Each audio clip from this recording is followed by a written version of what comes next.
तो सिंह लगन के चार्ट में हम राहु की प्लेसमेंट के बारे में बात कर रहे हैं। इस वीडियो में देखेंगे पंचम भाव के लिए। पंचम भाव में जहां पर राहु धनु राशि में स्थित होंगे, यहां राहु अगर देखा जाए तो नीच की स्थिति में आ जाएंगे। बट यहां आपको जुपिटर की प्लेसमेंट को देखना होगा। अगर जुपिटर आपके चार्ट में बहुत अच्छी प्लेसमेंट पे है तो निश्चित तौर पे आपको फायदा होगा।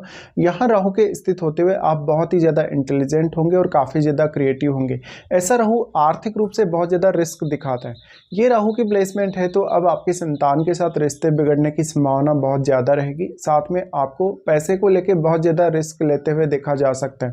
यहाँ पे ये प्लेसमेंट होने से आपको संतान से रिलेटेड कुछ और भी इश्यूज का सामना करना पड़ सकता है, जैसे संतान के जन्म के समय उनका स्वास्थ्य अच्छा नहीं है या और भी कुछ इस प्रकार की दिक्कतें जो संतान से रिलेटेड है। यहाँ पे अब राहु आपको बहुत ज़्यादा ओवर एक्सपेक्टेशन देंगे और जो धनु राशि है वो बहुत ही ऑप्टिमम लेवल की थिंकिंग को दिखाती है। जस्ट राहु इन्हीं गुणों को एम्पलीफाई करने का काम करेंगे। लेकिन आपको ये भी देखना होगा कि राहु के साथ अन्य कोई ग्रह यहाँ स्थित है या नहीं। कोई भी अन्य ग्रह जो यहाँ स्थित होगा, राहु उस ग्रह को भी मल्टीप्लाई करेंगे तो उस ग्रह की क्वालिटीज मल्टीप्लाई होंगी। अब वो ग्रह यहाँ गुरु के साथ कैसा संबंध रखता है और राहु के साथ कैसा संबंध रखता है। अगर मान लो यहाँ राहु के साथ इनका ही कोई मित्र ग्रह बैठा हो तो आपको ज़्यादा फायदा होगा। साथ साथ में यहाँ कोई भी अन्य ग्रह जो एस्पेक्ट कर रहा हो उसको भी आपको देखना चाहिए। राहु की यहाँ प्लेसमेंट है तो ये आपकी शुरुआती एजुकेशन के लिए बिल्कुल भी अच्छा नहीं है। हो सकता है आप में नेचुरल टैलेंट बहुत ही ज़्यादा हो लेकिन आप उतना ज़्यादा कंसंट्रेट नहीं कर पा रहे। वैसे भी यहाँ राहु ड्यूअल साइन में है तो ड्यूअल साइन में होते हुए कभी कभी आपको बहुत ज़्यादा कन्फ्यूजन भी रहेगा अपने निर्णयों को लेके, या काफ़ी ज़्यादा आप ऑब्सेस्ड भी रहेंगे। राहु के इस प्लेसमेंट की वजह से आपको हायर एजुकेशन में ज़्यादा अच्छे परिणाम देखने को मिल सकते हैं शुरुआती एजुकेशन की तुलना में। साथ में हो सकता है कि आपको स्टडीज़ वगैरह में या तो मन नहीं लगता हो या फिर आपका बहुत बड़ा कोई ब्रेक हुआ हो बीच में 1-2 साल का, या आपको कुछ ऐसा व्यवधान आया हो शारीरिक रूप से या मानसिक रूप से जहाँ पर आपने अपनी स्टडीज़ को क्लोज किया बीच में। इस प्रकार का राहु है तो अब यहाँ राहु उसी ग्रह के हिसाब से कहीं ना कहीं आपको टैलेंट देगा जो भी ग्रह इनके साथ बैठा हुआ है। और उसके साथ साथ आपको ये देखना होगा कि यहाँ राहु के साथ बैठा हुआ ग्रह आपके चार्ट में अन्य कौन कौन से भावों का स्वामी है, क्योंकि उन भावों के लिए आप अपना टैलेंट बहुत अच्छे से काम में ले सकेंगे। उन भावों से जुड़े हुए कार्य करने या उन भावों से जुड़े हुए डिसीजन लेने में भी आपको राहु काफ़ी ज़्यादा सपोर्ट करेंगे। यहाँ पे राहु की प्लेसमेंट है तो अब राहु के साथ बैठा हुआ ग्रह वास्तव में एक फायरी प्लैनेट है या एक अत्यंत शुभ ग्रह है। देखिए, अगर कोई फायरी प्लैनेट यहाँ बैठता है तो उस केस में आपके बहुत सारे निर्णय गलत होने की संभावना बढ़ जाएगी। इसके साथ साथ संतान के साथ रिलेशंस या आपकी जो लव लाइफ है उसको लेके भी काफ़ी ज़्यादा डिफिकल्टी आएगी। बट अगर एक शुभ ग्रह यहाँ राहु के साथ बैठता है तो उस केस में आपके टैलेंट को बहुत ज़्यादा बढ़ाता है राहु। उसके अलावा अगर हम राहु के एस्पेक्ट्स के हिसाब से देखेंगे तो राहु सबसे पहले आपके नवम भाव को एस्पेक्ट करते हैं। नवम भाव को राहु एस्पेक्ट करें तो ये विदेश यात्रा के लिए, लंबी दूरी की यात्रा के लिए या आपके हायर एजुकेशन के लिए बहुत ज़्यादा अच्छा होगा। ऐसा जब तक हमेशा कोई ना कोई एक ऑप्टिमम लेवल का टारगेट लेके अपने जीवन में चलेगा और वो उस टारगेट को हासिल भी करेगा। अगर आपके चार्ट में चंद्रमा पीड़ित स्थिति में है तो हो सकता है आपको और भी ज़्यादा समस्याओं का सामना करना पड़े। राहु यहाँ स्थित है तो नवम भाव पर जब राहु एस्पेक्ट डालेंगे ऐसे में आपका नेटवर्क बहुत बड़ा हो सकता है, क्योंकि यहाँ राहु 11वें घर को और 9वें घर को दोनों को ही कनेक्ट कर रहे हैं। तो आपका विदेश में भी बहुत बड़ा नेटवर्क हो सकता है या किसी अदर स्टेट में। ऐसा राहु दूसरे कल्चर या दूसरी संस्कृतियों में आपकी रुचि को बढ़ाएगा और दूसरे धर्मों में भी कहीं ना कहीं। ऐसे में आप बहुत कुछ सीखने में सक्षम होंगे। बस आपको अपनी क्वालिटीज़ को पहचानना होगा और अपने टैलेंट को भी। यहाँ पे राहु है तो अब जितना ज़्यादा आप अपने नेचुरल टैलेंट को या नेचुरल क्वालिटीज़ को काम में लेंगे उतना ही ज़्यादा अच्छा कर सकेंगे अपने कैरियर में।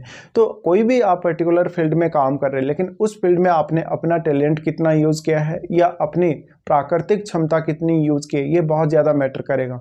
राहु की इस प्लेसमेंट की वजह से अक्सर मानसिक रूप से आप थोड़े डिस्टर्ब या थोड़े परेशान से रहेंगे, क्योंकि ऐसा राहु भी आपको काफ़ी ज़्यादा ऑब्सेशन देगा। अगर मान लो लेकिन राहु के साथ चंद्रमा स्थित हो जाते हैं तो उस केस में आपका ऑब्सेशन बढ़ने के चांसेस बहुत ही ज़्यादा हैं। ऐसा राहु आपके माइंड को काफ़ी ज़्यादा डीप बनाएगा और बहुत ही अलग प्रकार की यूनिक क्रिएटिविटी वो आपको प्रदान करेगा। ऐसे में बहुत सारी चीज़ों को सीखने और समझने की क्षमता आप में हो सकती है। भले ही आप कोई ऐसा फील्ड जो बहुत ज़्यादा जटिल है या जो बहुत ज़्यादा कठिन है, या कोई भी ऐसा विषय भी हो सकता है जो बहुत ज़्यादा कठिन हो, ऐसे में उन विषयों को सीखने की क्षमता भी आप में होगी। उसके बाद राहु एस्पेक्ट करेंगे आपके 11वें भाव पे। 11वें भाव पे राहु का एस्पेक्ट है, तो यहाँ अब राहु के साथ बैठे हुए ग्रह का इंपॉर्टेंस बहुत ज़्यादा बढ़ जाएगा। वैसे तो राहु आपके 11वें भाव का एस्पेक्ट कर रहे हैं, तो ये भी केतु को प्रभावित कर रहे हैं, बट यहाँ राहु के साथ बैठे हुए ग्रह का रोल ही सबसे ज़्यादा रहेगा, क्योंकि राहु ने अपने साथ बैठे हुए ग्रह को काफ़ी मल्टीप्लाई किया है। तो वो ग्रह अब इतना ज़्यादा सक्षम है कि वो केतु को राहु की तुलना में ज़्यादा प्रभावित कर सके। और राहु और केतु के बीच में 180 डिग्री का जो एंगल है, उस वजह से एक निश्चित सीमा तक ही राहु का प्रभाव केतु पर पड़ सकता है। इसके साथ साथ अब केतु के साथ बैठे हुए ग्रह के लिए भी आपको थोड़ी ज़्यादा मेहनत करनी होगी, और वास्तव में राहु के साथ बैठे हुए ग्रह और केतु का संबंध किस प्रकार का, ये भी आपको देख लेना चाहिए। तो यहाँ राहु जब भी 11th हाउस पे एस्पेक्ट करेंगे, तो हो सकता है बहुत सारे आपके नेटवर्क वाले लोग जो आपको सपोर्ट नहीं करेंगे, आपके काम नहीं आए, जिस प्रकार की आपकी उनसे अपेक्षाएं वो पूरी ना हो, कहीं ना कहीं कुछ ना कुछ कमी रहे। लेकिन ऐसे में आप दूसरों को अगर पैसा दे देते हैं या दूसरों को किसी भी तरीके से सपोर्ट कर देते हैं, तो आपका पैसा लौट कर वापस नहीं आएगा, और जिस तरीके से आपने दूसरे व्यक्ति को सहायता की है, उस प्रकार की सहायता आपको नहीं मिल सकती। तो राहु का जो 11th हाउस पे एस्पेक्ट है, ये राहु आपको बहुत ज़्यादा शुरुआत में डिफिकल्टी देगा, इवन आपको लॉटरी सट्टा या इस प्रकार की जो कार्य हैं उनमें भी रुचि देगा। तो यहाँ आपको काफ़ी सोच समझकर ही निर्णय लेना चाहिए अगर आप आर्थिक रूप से कोई रिस्क ले रहे हैं। यहाँ पे अब राहु का एस्पेक्ट होने से आपके नेटवर्क में लगातार वृद्धि होती रहेगी। अगर आप कोई बिजनेस वगैरह कर रहे हैं तो राहु आपको ज़्यादा लाभ दे सकते हैं।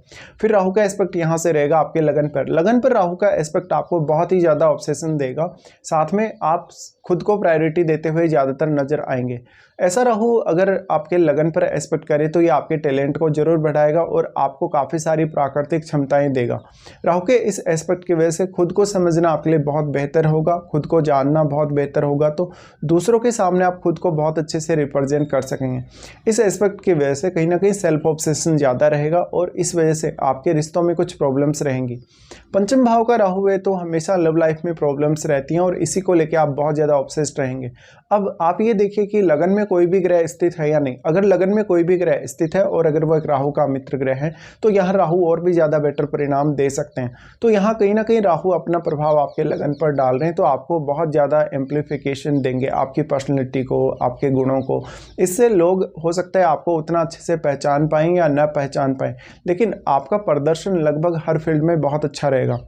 राहु जो टैलेंट देता है वो बहुत ही यूनिक होता है और हमेशा आप अपने टैलेंट के बल पे बहुत ज़्यादा नेम फेम पाते जाएंगे। कभी कभी ऐसे जातक बहुत ज़्यादा दिखावा करने वाले भी होते हैं, पर ऐसा राहु कभी कभी आपको पैसे के मामले में बहुत ज़्यादा लालची बनाता है।